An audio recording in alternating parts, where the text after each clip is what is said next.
Mirada Económica.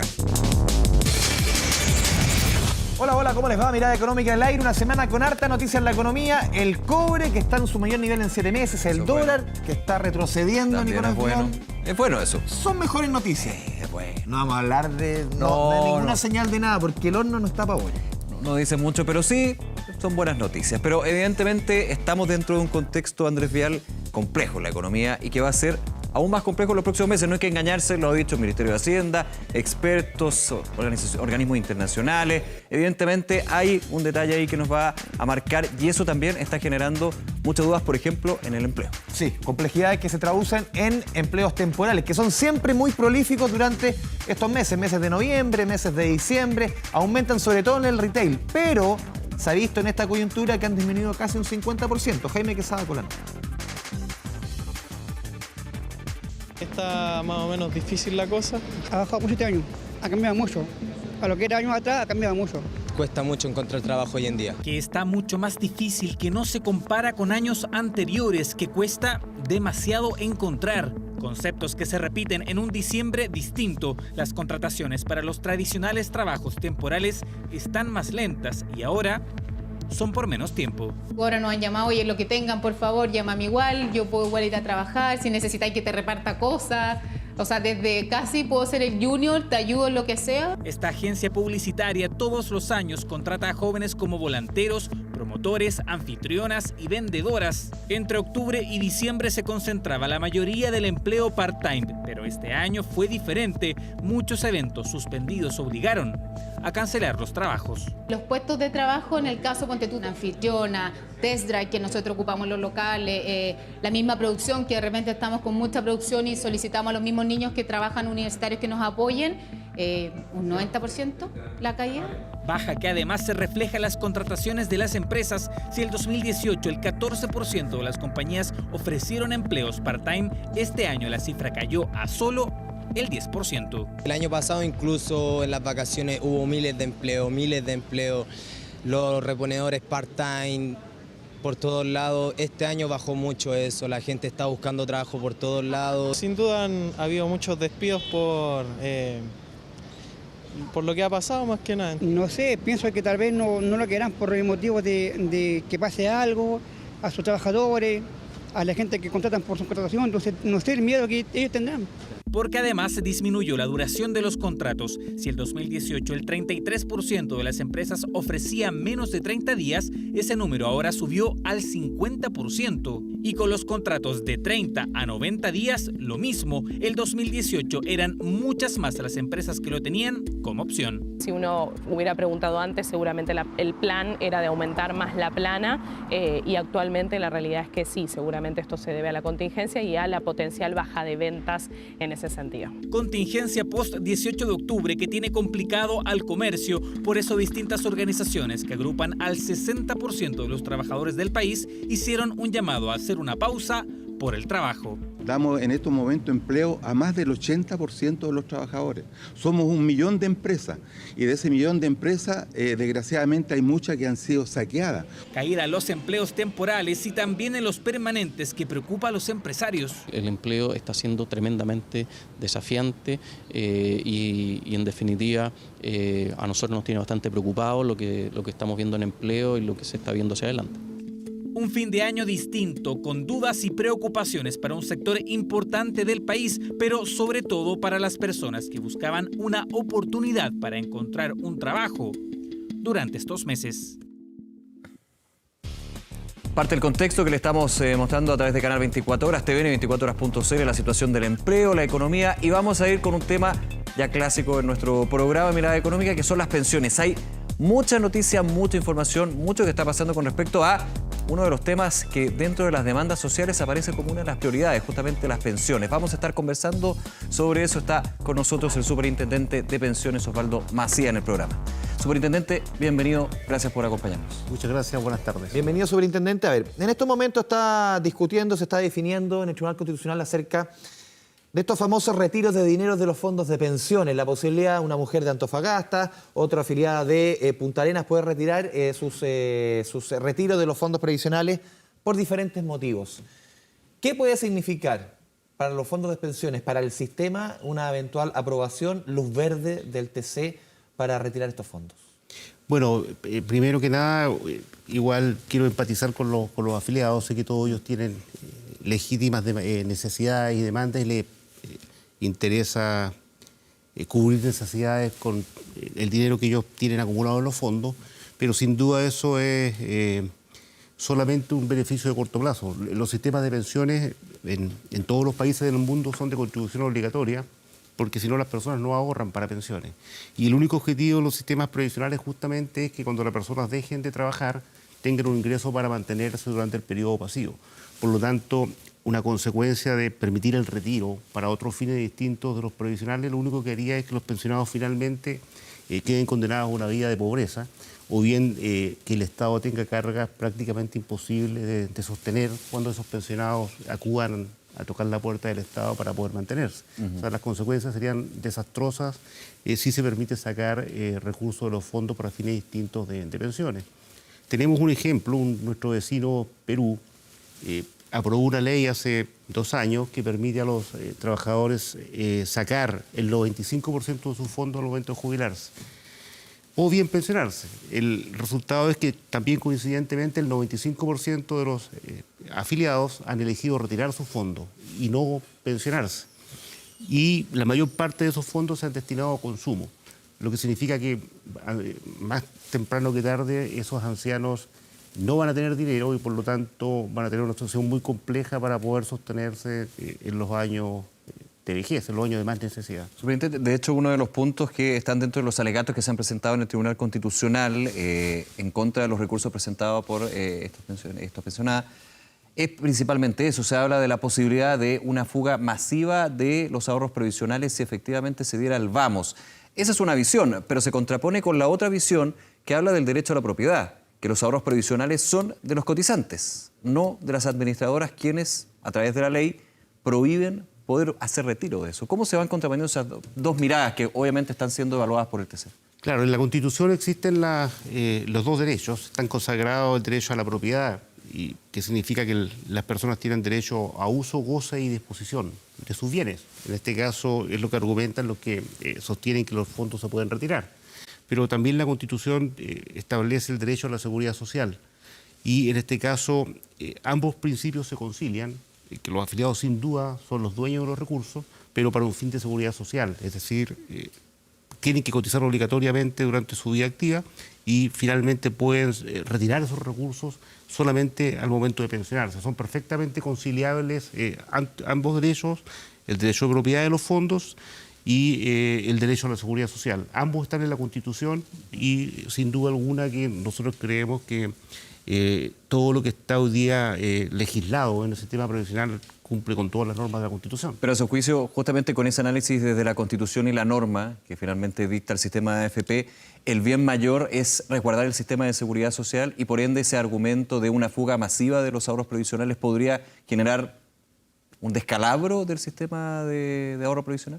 No cabe ninguna duda. O sea, en el momento en que se abre la compuerta para retirar los fondos, se termina el sistema de pensiones. Se acabó el sistema de pensiones en Chile. Porque muchos dirían que depende del porcentaje. En Perú fue 95%, aquí podría ser un porcentaje más bien... Mire, en Perú empezó con un porcentaje muy pequeño y lo fueron subiendo hasta que terminó el 95%. Superintendente, pero más que el porcentaje, también ¿puede influir también el fondo para que se deslegisle, por ejemplo, en algún minuto el gobierno le abrió la puerta en ciertos casos de enfermedades terminales, en ciertos casos puntuales se puede analizar, se puede legislar sobre el tema? También se podría legislar como el caso de la profesora de Antofagasta, cuando una persona ve que su pensión o acumuló 46 millones de pesos, estamos hablando de una pensión por una mujer que no va a superar los 200.000 pesos, puede haber y usar ese dinero para comprar un inmueble, un departamento que le puede rentar quizás lo mismo que esos 200.000 pesos al mes. Se puede legislar con cuestiones bien, con un esquema bien marcado, más que dedicarle el dinero o llevarlo al gasto que uno quisiera?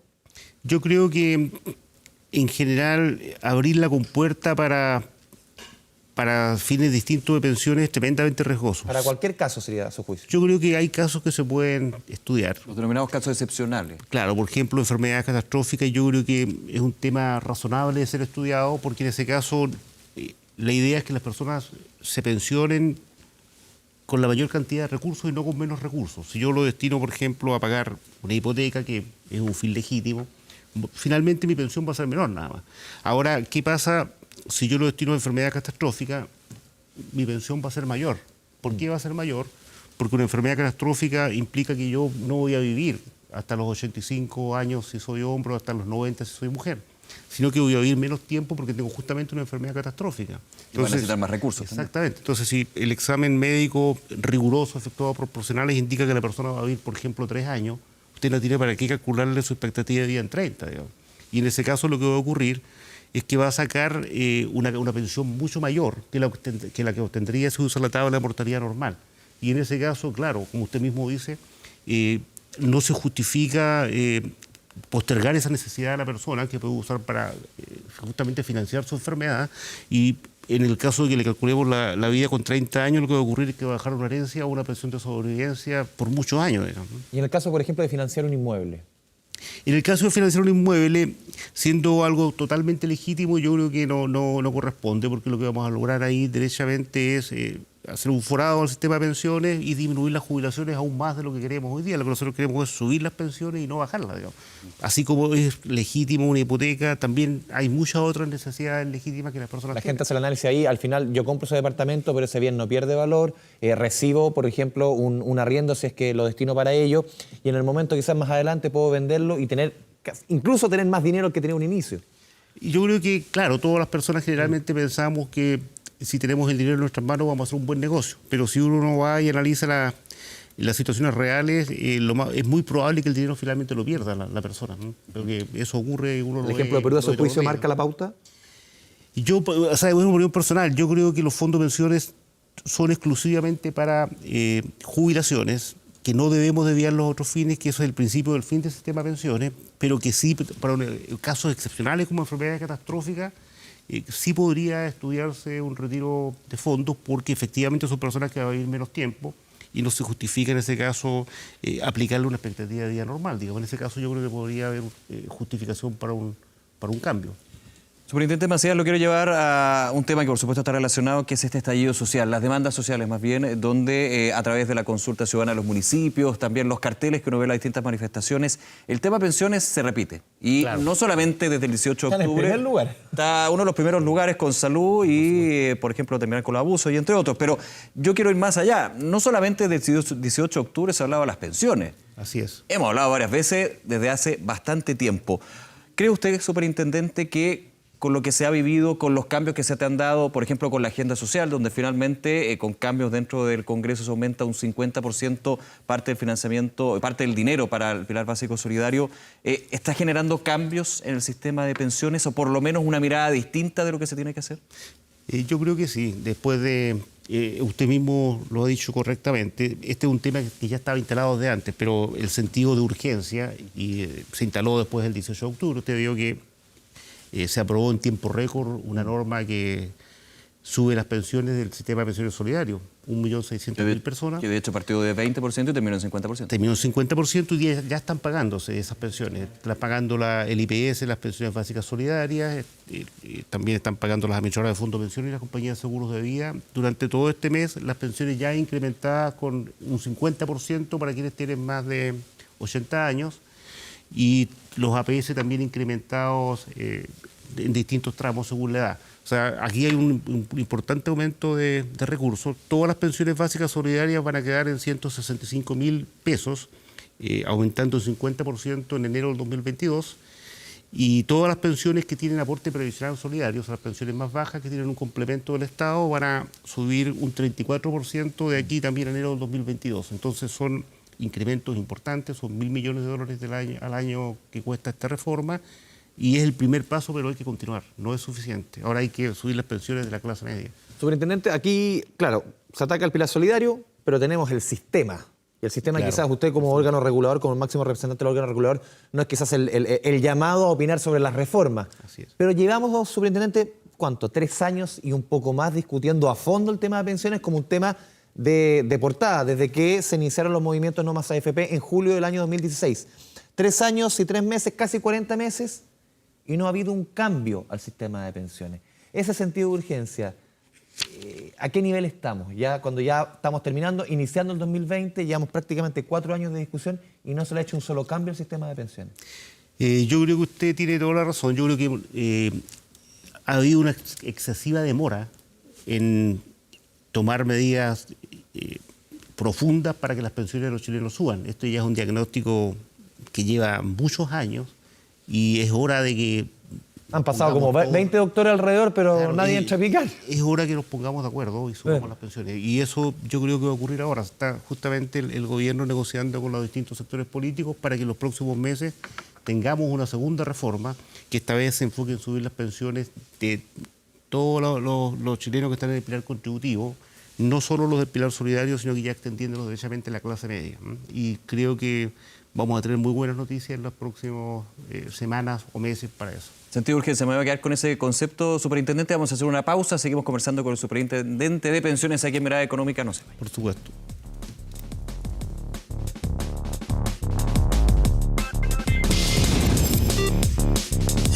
Mirada Económica. Mirada Económica. Volvemos a Mirada Económica con el concepto que ponía el superintendente de pensiones, Osvaldo Macías. Este sentido de urgencia, superintendente. Porque aquí algunos dicen tiene que avanzar el proyecto que el gobierno presentó hace un tiempo, que está en el Congreso, pero también, sobre todo desde la oposición, aquí hay que replantearse todo desde cero. Claramente lo que ha sucedido en los últimos 60 y tantos días en nuestro país hace que todo al final se vuelva a discutir. ¿Cómo lo ve usted? Porque el sentido de urgencia ahí puede perder velocidad, nuevamente. Bueno, yo creo que todas las opiniones son legítimas y este es un tema que tiene a tanta gente interesada. Hay más de 13 millones de chilenos afiliados al sistema de pensiones, quien sin duda despierta muchas pasiones y mucho interés. Pero yo creo que aquí no debemos perder de vista que esto tiene urgencia. Las pensiones son realmente bajas, se están pensionando 140.000 personas todos los años y es necesario subir las pensiones de los 2 millones de personas que ya están jubiladas, más los 100 y tantos mil que se jubilan cada año. Hay que legislar pronto, el diagnóstico está muy claro y yo creo que aquí lo más urgente es avanzar luego en una reforma que suba las pensiones. ¿Ha faltado diálogo? Yo creo que ha habido bastante diálogo, lo que nos faltaba un poco de voluntad para llegar a acuerdos, o sea que todas las partes aquí tienen que ceder algo. Yo creo que es legítimo discutir sobre el sistema de pensiones, pero si nos ponemos a discutir todo o rediscutir todo de nuevo, evidentemente que no vamos a lograr salir en los plazos que las personas necesitan. Esto es urgente, hay que subir las pensiones ya, digamos. En ese punto siempre se habla de 2 vías, porque se hablan muchas cosas, se hablan muchas vías. Yo quiero concentrarla en 2 vías, porque aquí, si el diagnóstico es subir las pensiones, se necesitan recursos. Los recursos se pueden finalmente obtener de 2 vías, vía impuestos o vía solidaridad. Ahora se ha hablado mucho del concepto de solidaridad. De hecho, en el proyecto de reforma previsional del gobierno se ha hablado de ese porcentaje que inicialmente no estaba. Hay que usar los 2, hay que usar uno. Se ha descartado un poco el vía impuesto, más bien la cotización con cargo al empleador, que es, dicen las empresas, un impuesto indirecto, podríamos decir. ¿Cómo lo ves de la superintendencia? Bueno, nosotros vemos que acá, evidentemente, lo que hay que hacer es aumentar el ahorro. Para aumentar el ahorro hay al menos 2 vías. Usted mencionó 2, yo le mencionaría una tercera, que es tenemos que ahorrar más.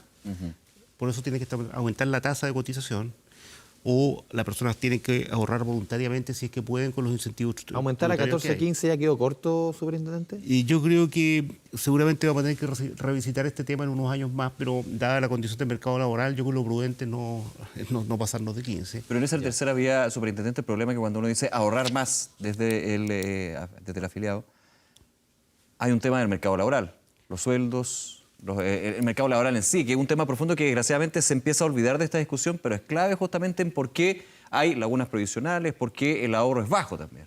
Así es. Yo digo ahorrar más y para eso la tasa obligatoria va a subir. Pero también uno puede ahorrar voluntariamente, sí puede, pero también uno puede tomar otras decisiones. En lo posible, por ejemplo, tal vez desplazar mi edad de pensión un poco. O sea, si yo desplazo un año mi edad de pensión, o sea, si en vez de a los 65 me jubilo a los 66, mi pensión sube más o menos 8%. Porque ahorro y cotizo un año más y porque hay un año más en que no desahorro mediante pensión. Entonces también son decisiones que uno puede tomar.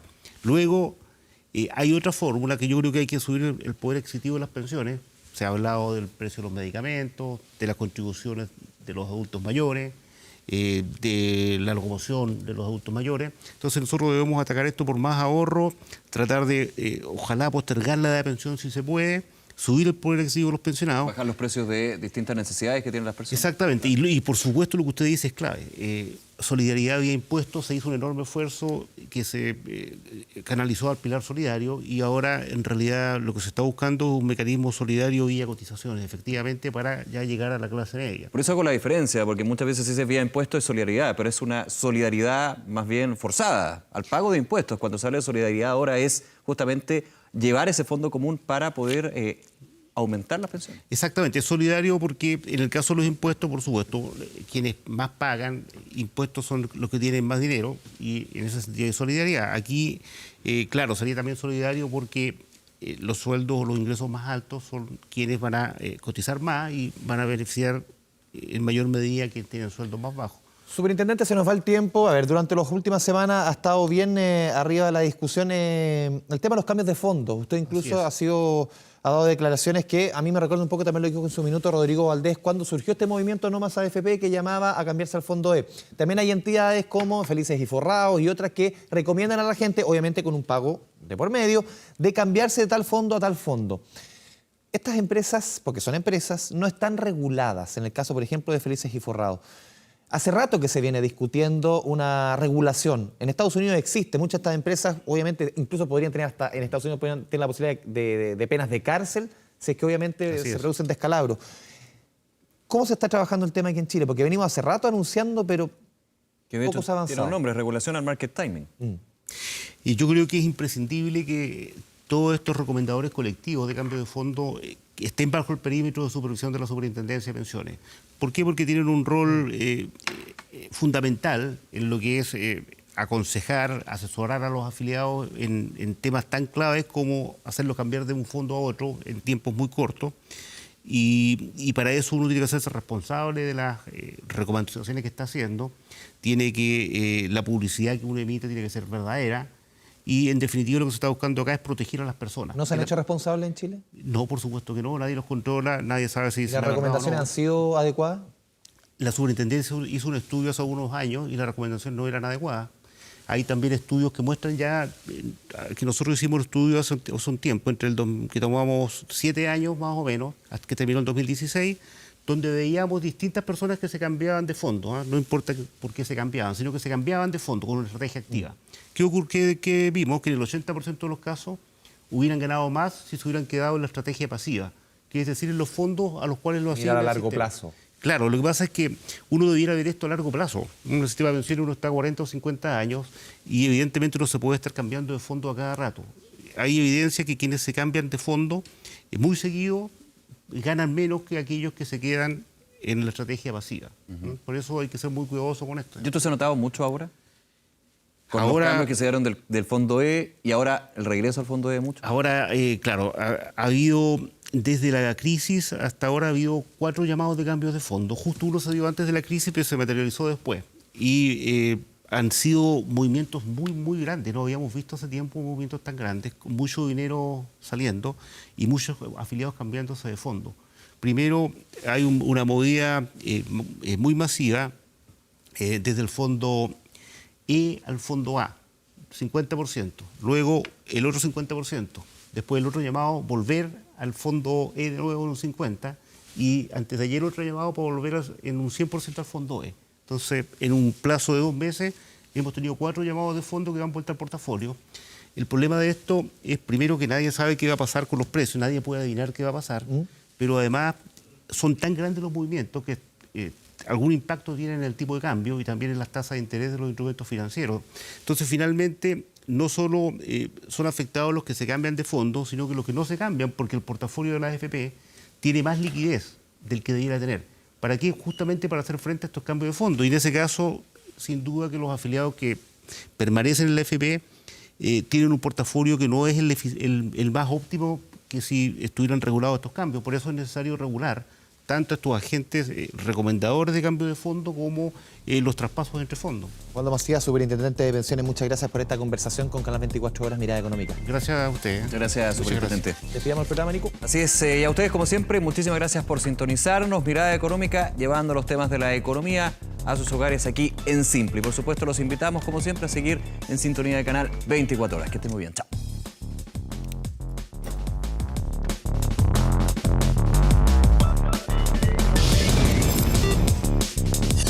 Mirada Económica.